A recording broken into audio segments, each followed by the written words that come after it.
ప్రేక్షకులందరూ నమస్కారం. ఈరోజు మన స్టూడియోలో ప్రముఖ ఆధ్యాత్మికవేత్త, ఆస్ట్రోన్యూమరాలజిస్ట్ శ్రీమతి జయప్రద గారు ఉన్నారు. మేడంతో మాట్లాడేద్దాం. నమస్కారం మేడం. నమస్తే అమ్మా. శ్రీమాత్రే నమః. మేడం, ఏప్రిల్ మాసంలో కన్యా రాశి వారి పరిస్థితి ఏంటంటారు? ఎలాంటి ఫలితాలు ఉండబోతున్నాయి వీళ్ళకి? తప్పకుండా కన్యా రాశి వాళ్ళకి ఏప్రిల్ మాసం అనేది ఏంటంటే బాగుంటుంది అని చెప్పుకోవచ్చు. ఎందుకు అంటే వీళ్ళకి ఏ కొత్త మార్పులు ఏం కనిపించట్లేదు. ఎందుకంటే వీళ్ళ రవి యొక్క అనుగ్రహం తప్ప మిగతా అన్ని గ్రహాలు కూడా పెద్దగా అనుకూలంగా లేరు. రవి ఎందుకు అనుకూలంగా ఉంటుందంటే కాస్త 13 తర్వాత అనుకూలం. అది కూడా 13 వరకు రవి భగవాన్ కూడా అనుకూలంగా లేడు. రాశిలోని కేతు ఉండడం వల్ల ఏ గ్రహస్థితి ఎలా ఉన్నప్పటికీ కూడా అన్నీ బాగున్నాయి అనిపిస్తుంది, కానీ ఏది కూడా అనుకూలంగా అనిపించదు వీళ్ళకి. ఒకటి ముఖ్యంగా ఏంటంటే భార్యాభర్తల మధ్య సమస్యలు. అది కాస్త ఓర్పుగా ఈ మాసం వీళ్ళు కొంచెం గట్టిగా లేదు మేము కొంచెం స్ట్రాంగ్గా ఉండాలి అనుకుంటే, ఎవరికి వాళ్ళు కొంచెం తగ్గి మాట్లాడుకుంటే సెట్ అవుతుంది. లేకపోతే భార్యాభర్తల మధ్య సమస్యలు అనేది చాలా ఎక్కువగా కనిపిస్తాయి. ప్రతి చిన్న విషయానికి బాగా ఎక్కువగా వాదించుకొని నువ్వంటే నువ్వనే మాట్లాడే అనేది ఎక్కువగా పెరుగుతుంది. ఇది ఒక్కటి వీళ్ళకి పెద్ద మైనస్ పాయింట్. ఎందుకంటే మామూలుగా చిన్న చిన్న గొడవలు చిలికి గాలివానలాగా ఉండి ఈసారి తుఫాన్లాగా వస్తుంది వీళ్ళకి. అంటే మామూలుగా కలిసి ఉండే వాళ్ళకి ఏ ప్రాబ్లం లేదు. ఆల్రెడీ ఏదో చిన్న చిన్న డిస్టర్బెన్సెస్ ఉన్న వాళ్ళు కాస్త ఏదో మాట అనుకుంటూ రోజు ఏదో అనుకుంటూ విసుక్కుంటూ వెళ్ళే వాళ్ళు మాత్రం వాళ్ళకి మాత్రం కాస్త తుఫాన్ లాగా పెద్ద ఎత్తునే కనిపిస్తుంది. పెద్దవాళ్ళందరూ వచ్చి కూర్చొని మీటింగ్ తెచ్చేసేంత పరిస్థితి ఏర్పాటవుతుంది. ఎందుకు ఇక్కడ అంటే వీళ్ళకి బుధుడు వెళ్ళి రాహుతో కలిసి ఉండడం వల్ల ఎక్స్ట్రీమ్గా మాట్లాడుకుంటారు. అది ఎంత ఎక్స్ట్రీమ్ అంటే ఇంకా వీళ్ళ ఫ్యామిలీస్ వాళ్ళ ఫ్యామిలీస్ అన్ని ఫ్యామిలీస్ వచ్చేసి ఎందుకులా మాట్లాడుతున్నారు మీరు అని చెప్పేసి అంత వచ్చే వరకు వస్తుంది. సో కన్యారాశులు ముఖ్యంగా మిగతా వాళ్ళందరికంటే కూడా భార్యాభర్తలు ముఖ్యంగా ఏదైనా గొడవ వస్తే ఒకరు సారీ చెప్పుకోవడము, ఒకరు సాఫ్ట్గా మాట్లాడడము, లేకపోతే కంట్రోల్ అవ్వడము.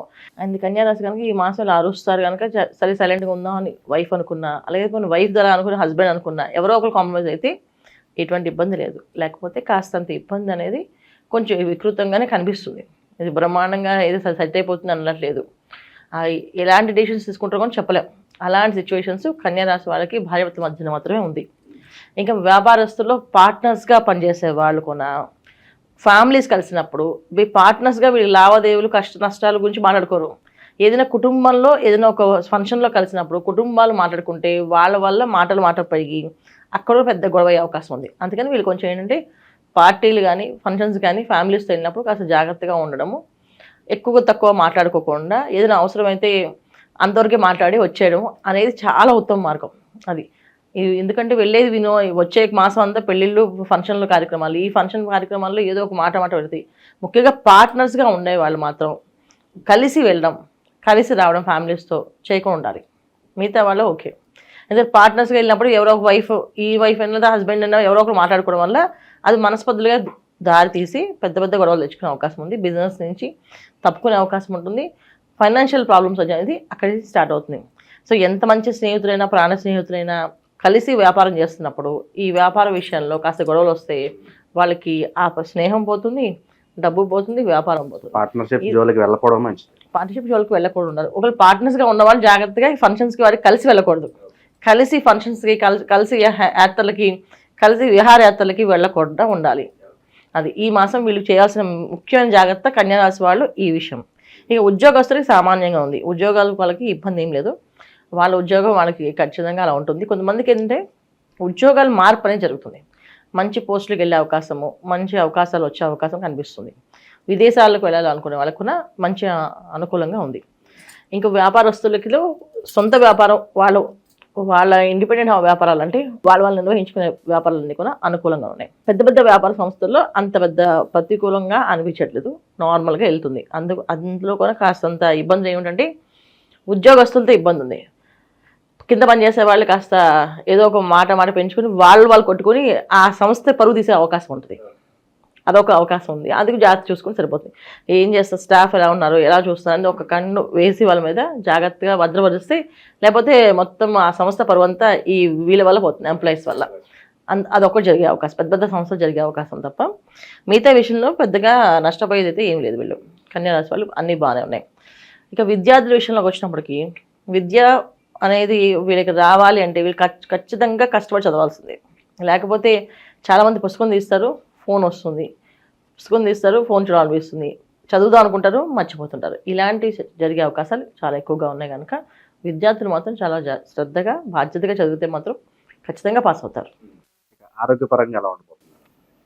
ఆరోగ్య విషయం జాగ్రత్తగానే ఉండాల్సింది. ఎందుకంటే కన్యా రాశిలో సప్తమ స్థానం నుంచి అంటే వీటికి సప్తమ స్థానం మీనరాశిలో షష్టక కూటం అవుతుంది. తర్వాత గ్రహాలు అక్కడే ఉంటున్నాయి. అందువల్ల ఏంటంటే ఆహార నియమాల విషయంలో జాగ్రత్తగా ఉండవలసిందే. ఏదో ఒక ఆహారం తిందామని ఎక్కడికో వెళ్ళి ఏదో చేసి అసలే ఎండాకాలం వచ్చేది.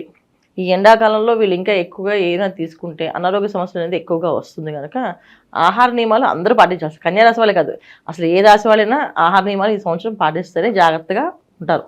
లేకపోతే అనారోగ్య సమస్య అనేది వస్తుంది. ముఖ్యంగా పానీయాలు జోలికి వెళ్ళకూడదు. దాని జోలికి వెళ్తే మాత్రం కాస్తంత ఇబ్బందులు అనేవి కనిపిస్తున్నాయి. సొంత ఇంటి కల నెరవేరే అవకాశం అనేది కనిపిస్తుంది ఈ మాసం. అంటే ఈ మాసంలో అంత అవకాశాలు ఏం కనిపించలేదు. ఎందుకంటే ఒకవేళ వెళ్ళినా అది మంచి జరుగుతుందని నమ్మకం లేదు. ఇప్పుడు చాలామంది ఏంటంటే మనం చెప్పే గోచార రీత్యా ఉండే గ్రహస్థితి ఎలా ఉంది అంటే 4 గ్రహాలు ఒకే ప్లేస్లో ఉన్నప్పుడు ఈ 4 గ్రహాలు కేతుతో కలిసి అంటే కేతు చూస్తున్నాడు వాళ్ళని.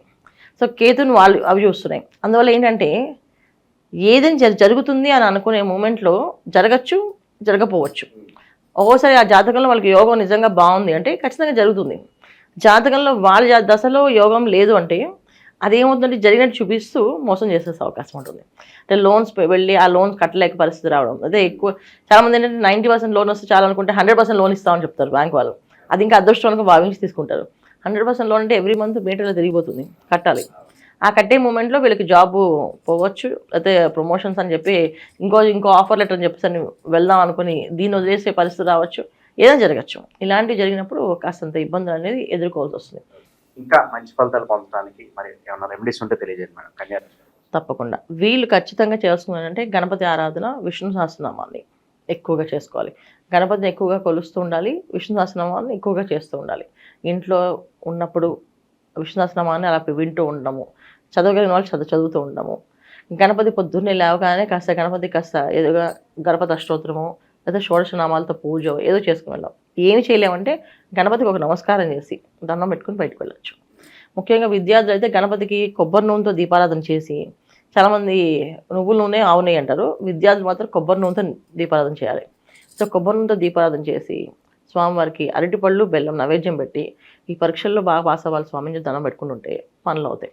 వీళ్ళు ఎక్కువ శ్రీ విజయ గణపతి ప్రదాయ నమః, శ్రీ విజయ గణపతి ప్రదాయ నమః అని చెప్పి ఆయన మంత్రాన్ని చదువుతూ ఉంటే అంత అనుకూలంగా ఉంటుంది వాళ్ళకి. చాలా బాగా వివరించారు మేడం. ధన్యవాదాలు. నమస్తే అమ్మా. శ్రీమాత్రే నమః.